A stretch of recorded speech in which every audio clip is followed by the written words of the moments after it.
বিসমিল্লাহির রহমানির রহিম। আসসালামু আলাইকুম। হ্যালো গাইস, তোমরা সবাই কেমন আছো? আশা করি তোমরা সবাই অনেক অনেক ভালো আছো। আলহামদুলিল্লাহ, আল্লাহর অশেষ রহমতে আমরা অনেক ভালো আছি। তো গাইস, আজকে আমি ঘরে পরার জন্য মানে রুমের ভিতরে পরার জন্য আমি কাপড় দিয়ে জুতা তৈরি করব। তো এটা একটা টুকরা কাপড় দিয়ে আমি জুতাটা বানাচ্ছি। তো প্রথমে আমি আমার পায়ের মাপ নিয়ে একটা কাগজ কেটে নিয়েছি। সেই কাগজটা আমি একটা কাপড়ের উপর রেখে তারপরে ডাবল ভাঁজে নিয়ে তারপর আমি কাপড়টাকে কেটে নিচ্ছি। তো গাইস, এই যে দেখো, আমি কিন্তু ডাবল ভাঁজ করে কেটেছি 2 পায়ের জন্য 2টা। তো তোমরা দেখো আমি কিভাবে করতেছি। আমি সম্পূর্ণ A to Z কিভাবে করলাম সব কিছু আমি তোমাদের সাথে শেয়ার করব। তো এটা একটা মোটা একটা বক্রম কাপড়, সেটাকে আমি ভিতরে মানে নিচে বসাবো, 2 পার্টের মাঝখানে বসাবো। মাঝখানে বসিয়ে এই দেখো, এখানে আমি আরেকটা পার্ট দিয়ে দিব। তো এই মোটা বক্রম কাপড়টাকে আমি মাঝখানে বসিয়ে তারপরে এখানে সেলাই দিয়ে দিব। সুন্দর করে সেলাই করে দিব। সেলাই করে দিয়ে তারপরে দেখো, এই যে দেখো, এখন আমি যে উপরে যে অংশটা নিব সেই অংশটা আমি কাটিং করে নিচ্ছি। তো এই জন্য আমি প্রথমে লম্বা নিব হলো আমি 9 ইঞ্চি, আর সাইডের মানে চওড়াটা নিব আমি 8 ইঞ্চি। 8 ইঞ্চি বা 8.5 ইঞ্চি নিলে হয়ে যাবে। এটা সম্পূর্ণই তোমরা যার যার পায়ের যে মাপ সেই মাপ অনুযায়ী নিবে, নিজ নিজ পায়ের মাপ অনুযায়ী। তো এটা আমি আমার মেয়ের জন্য বানাচ্ছি। তো আমার মেয়ের জন্য বানাচ্ছি, কিন্তু সেটা আমি আমার পায়ের মাপ নিয়ে নিয়েছি। একটু বড়সড় করে বানালে ভালো হয়, কারণ একটু বড় বানালে পরতে খুব আরাম কমফোর্টেবল মনে হয়। তো গাইস, এই যে এখন আমি রাউন্ডের কাপড়টা কেটে নিচ্ছি।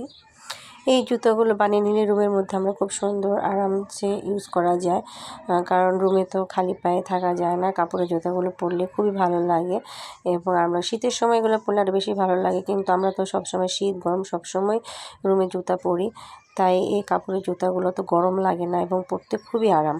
তো গাইস, এখন আমি যে উপরের রাউন্ডটা যে নিচের যে পায়ের যে মাপের কাপড়টা সেটার উপর বসিয়ে চেক করে নিচ্ছি যে রাউন্ড কাটাটা ঠিক আছে কিনা। তো গাইস, আমার 2টা কেটে নিতে হবে, তাই আমি একটার উপর আরেকটা বসিয়ে সুন্দর করে এটাও আমরা কেটে নিলাম। তো কেটে নেওয়ার পরে আমি একটু আয়রন করে নিব। আয়রন করে নিলে কি হবে, কাপড়টা সুন্দর ফিনিশিং আসবে এবং সেলাই করতে খুব সুন্দর সুবিধা হবে। তো এরপরে গাইস, আমি একটা গেঞ্জির কাপড় নিয়েছি। সেই গেঞ্জির কাপড়টা নিয়ে আমি আরও 2টা কাপড় কেটে নিলাম, কারণ নিচে বসাবো। নিচে বসালে কি হবে, একটু কাপড় জুতোটা একটু সফট হবে, নরম হবে। তো এরপর আমি মেশিনে চলে আসলাম সেলাইয়ের জন্য। তার আগে আমি যে সাইডে বক্রমের যে বাড়তি অংশটা ছিল সেই অংশটাকে আমি কেটে নিব। এটা খুবই সাবধানে এবং আস্তে আস্তে কাটতে হবে, যাতে যে মেইন পার্টের কাপড়ের অংশটা সেটা যাতে না কেটে যায়। তো গাইস, এবার আমি যে সুন্দর করে আস্তে আস্তে করে বক্রমের সাইডের অংশটা কেটে নিলাম। এরপরে আমি যে গেঞ্জির পাটের কাপড়টা আছে সেই কাপড়টা উল্টা সাইডে রেখে জুতার যে কাপড়টা সেই মেন পার্টের কাপড়টাকে আমি বসিয়ে, এখানে কিন্তু 3টা 4টা পার্ট আছে। তো গাইস, এই 3টা 4টা পার্ট আমি একসাথে বসিয়ে সুন্দর করে সাইডের যে রাউন্ড সেলাইটা সেখানে আমি 2-3 সুতা পরিমাণে কাপড় রেখে সুন্দর করে চারো সাইডে রাউন্ডের সেলাইটা আমি দিয়ে দিব। তো গাইস, এই যে দেখো, আমার রাউন্ড সেলাইটা খুব সুন্দরভাবে দেওয়া হয়ে গেছে। এখন আমি এখানে কিন্তু 3টা 4টা পার্ট আছে, যাতে একটু সফট হয়, নরম হয়, এই জন্য আমি এটা দিয়েছি। তো গাইস, এরপরে আমি যে উপরের যে রাউন্ডের কাপড়টা সেই কাপড়টা আমি এর উপর জয়েন করে নেব। তো তার জন্য আমাকে প্রথমে 2 ভাঁজ দিয়ে মিডল বরাবর একটা চক দিয়ে দাগ দিয়ে দিব। উপরের পাটেও দাগ দিব এবং নিচের পাটেও একটা দাগ দিয়ে দিব, যাতে মিডলটা ঠিক থাকে।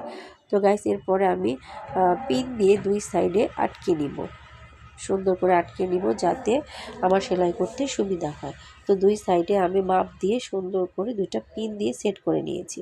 তো সেট করে নেওয়ার পরে আমি সুন্দর করে এই এক সাইডের পিন খুলে আমি এই বরাবর করে সেলাই দিয়ে যাব। তো গাইস, এখানে সুন্দর করে একটা চাপ দিয়ে নিতে হবে, যাতে ছুটে না যায়। সাইডে সবসময় চাপ দিয়ে নিতে হবে। তো এরপর আমি আস্তে আস্তে করে সুন্দর করে রাউন্ড সেলাইগুলো দিয়ে দিচ্ছি। তো গাইস, এই যে দেখো আমি কিভাবে করতেছি। আমার কিন্তু সম্পূর্ণ রাউন্ড সেলাইটা দেওয়া হয়ে গেছে। এই সাইডে এসেও আমি সুন্দর করে একটা চাপ সেলাই দিয়ে দিব, যাতে ছুটে না যায়। তো এই সাইডে আমি সুন্দর করে চাপ সেলাই দিয়ে দিলাম। এই যে দেখো গাইস, কত সুন্দরভাবে আমার রাউন্ড সেলাইটা দেওয়া হয়ে গেছে। ফিনিশিংটা কত সুন্দর আসছে। তো একটু বড়সড় করে বানিয়েছি, বড়সড় করে বানালে পরতে অনেক আরাম হয়। এরপরে গাইস, আমি রাউন্ডের যে সেলাইয়ের সাইডের অংশটুকু কেটে দিব, কাট করে নিব, তাহলে সেলাইটা দিতে সুবিধা হবে এবং রাউন্ড সেলাইগুলো সুন্দরভাবে ফিনিশিং আসবে। এরপরে গাইস আমি আরেকটা শপিং ব্যাগ কেটে নিয়ে তো তার নিচে লাগিয়ে দিব। নিচে লাগানোর জন্য আমি আবার এই বরাবর বসিয়ে আরেকটা রাউন্ড সেলাই দিয়ে সুন্দর করে যে নিচে কাপড়টা বসিয়ে দিব। এতে করে কাপড়টা মজবুত হবে এবং জুতোটা একটু মোটা হবে, ভারী হবে, পরতে অনেক আরাম হবে। তো গাইস এই যে আমি বসিয়ে সুন্দর করে একটা রাউন্ড সেলাই দিয়ে দিলাম। তো আমার কিন্তু রাউন্ড সেলাই দেওয়া হয়ে গেছে। এই যে দেখো, খুব সুন্দর করে সেলাইটা দিতে হবে যাতে দেখতে সুন্দর হয়। তো গাইস এই যে দেখো আমার রাউন্ড সেলাই দেওয়া শেষ। এরপরে আমি দেখো 2 ইঞ্চি পরিমাণে কাপড় নেব। 2 ইঞ্চি পরিমাণে কাপড়, এই দেখো এখানে আমি 2 ইঞ্চি পরিমাণে কাপড় নিয়েছি।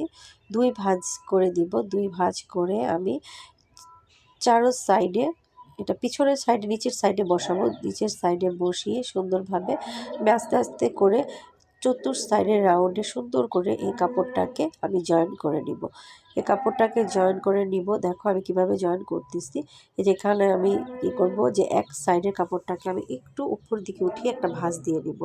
তারপরে এই উপরের কাপড়টাকে আমি সুন্দর করে ওই কাপড়ের থেকে 1/2 ইঞ্চি পরিমাণ কাপড় বাড়তি নিয়ে তারপর একটা সেলাই দিয়ে দিব। এই যে দেখো গাইস আমি কত সুন্দর করে সেলাই দিলাম। এবার আমি রাউন্ডের যে সেলাইটা আরেকটু কাট করে নিব, যাতে কাটিং করে দিলে সুন্দরভাবে এই কাপড়টাকে উল্টাতে পারবো এবং কাপড়টাকে এই রাউন্ড সেলাই কাটিংটা কাটলে এই সেলাইটা ঘোরাতে অনেক সহজ হয় এবং সুন্দর ফিনিশিং আসে। তো গাইস সবসময় তোমরা এই রাউন্ডের যে সেলাইয়ের কাটিংটা দিয়ে দিবে, আস্তে আস্তে কাটবে যাতে সেলাইটা কেটে না যায়।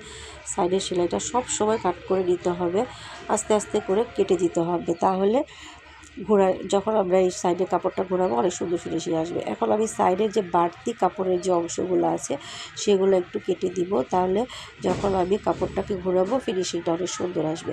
এই যে দেখো গাছ আমি সুন্দর করে বাড়তি অংশগুলো কেটে দিচ্ছি। এরপরে আমি আস্তে করে উপরের দিকে মানে সামনের সাইডে ফ্রন্টের দিকে ভাঁজ দিয়ে নিয়ে আসবো। ভাঁজ দিয়ে নিয়ে আমি সুন্দর করে আস্তে আস্তে করে সেলাইটা দিব। এই যে দেখো আমি কীভাবে করতেছি, সুন্দর করে নিচ থেকে আমি পেছন সাইড থেকে সামনের দিকে ভাঁজটা নিয়ে আসতেছি। নিয়ে এসে তারপর আমি সুন্দর করে এই সেলাইটা আমি আস্তে আস্তে করে সেলাইটা দিয়ে দিব। তো গাইস এই যে দেখো আমার কিন্তু সেলাই দেওয়া হয়ে গেছে। তো গাইস আমার ভিডিওটি যদি তোমাদের ভালো লাগে অবশ্যই একটি লাইক, কমেন্ট, শেয়ার করে দিবে। আর আমার চ্যানেলটিকে প্লিজ সাবস্ক্রাইব করে দিও, বেল আইকনটি ক্লিক করে দিও, যাতে নতুন নতুন ভিডিও আপলোড করার সাথে সাথে নোটিফিকেশন তোমাদের কাছে চলে যায়। তো গাইস এই যে দেখো কেমন হয়েছে। তো এখন কিন্তু আমার সেলাই করা শেষ। এই দেখো আমি হাতটা দিয়ে দেখতেছি কেমন হয়েছে। তো গাইস তোমরা অবশ্যই কমেন্ট করে জানাবে যে কেমন হয়েছে। তো তোমরা সবাই ভালো থাকো। আল্লাহ হাফিজ।